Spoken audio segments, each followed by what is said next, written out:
baadhi ya viongozi wetu sasa wa dini waamue kuchukua hatua, na hatua hii ni kuiomba serikali kwamba iwasikilize kwa pamoja. Nini Chadema mnalalamikia nini? No election, no reform, no election. Hizi reforms zilizofanyika hizi mmeziona, mlishiriki, ndio. Tunataka na nyingine. Hii ni tamaa, hizi zitafanyika msimu ujao. Maki wakati mwingine waambiwe. Lakini vinginevyo kama hawawezi kukemea, na ndio kazi nyingine ya wachungaji kwenye nchi ni kukemea mabaya.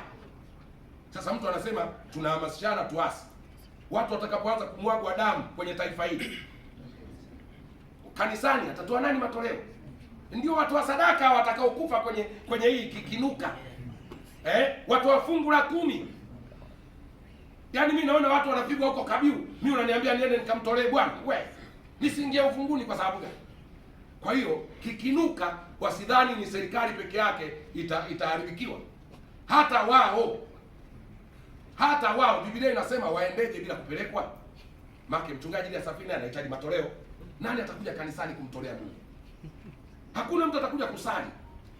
Kwa hiyo ndugu zangu, hii dhana ya kwamba bora kinuke, hii dhana ya uasi haitamwathiri Rais Daktari Samia Suluhu peke yake.